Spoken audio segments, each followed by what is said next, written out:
affection that I have for you. I wanna be what brings to you a smile on your face, because you're feeling more from my heart, more from my soul. Get caught on the grace thing, and yes, we understand and we know that it's nothing I can do but accept Christ to be saved. But the Bible mentioned that we not only are we to be saved, he said sanctified. Yeah. He said there's a separation. Yeah. There's a separation from the world. And we cannot win people in the world if we're doing the same thing as we see in the world. You know, and you have to check what you have a taste for, what you have a desire for, what you have an appetite for. Amen? So all these things are natural, but I'm going to hone into that one because that's the one that's kind of keeping a lot of Christians off balance with their walk from God. Like Bishop said this morning, that's the one that has you flip-flopping. That's the one that has you, one day you don't know if you want to be here. One day you don't know if you want to be there. One day you don't know if you want to be saved. Next day you don't know if you want to be there. One day you want to preach. The next day you don't want to preach. One day you want to sing. The next day you don't want to sing. Come on, man. That's good. Help us. That's not of God. That's not of God. The Bible says God is immutable. He doesn't change. He doesn't change, and His word doesn't change. So we got to watch it. So we understand, everybody kind of understand what an appetite is. Yes. You can understand it in both perspectives when it comes down to the world, to a natural appetite, not the world, but our natural appetite, and then to the spiritual appetite. Yes. There's a lot of similarities there. So I want to show you something. There are things that kill or cause you to have no appetite. You know, I'm here to help today. You know, I'm not going to just give you the word. I'm not just going to play with these words, but there is a solution.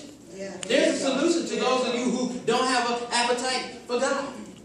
First thing, those of you who are recovering addicts, who participate in AA and those other things, what they say one of the first things you got to do is admit that you have a problem. You got to admit that you have a problem.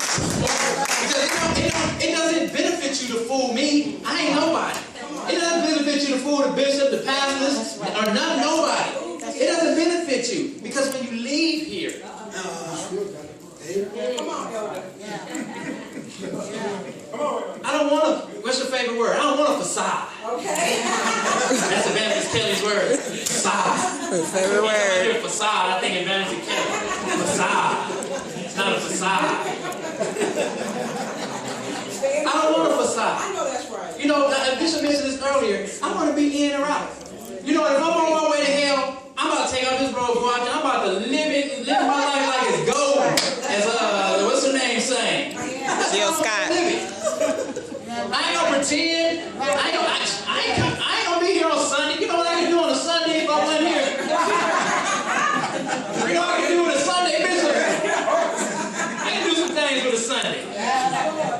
So God is giving us these type of messages because God is soon to come. And I remember one time I was younger, I used to always hear Bishop Ford say, God is soon to come. When I was younger, I don't mind telling my age, Bishop. I ain't gonna tell it, but I don't mind telling it.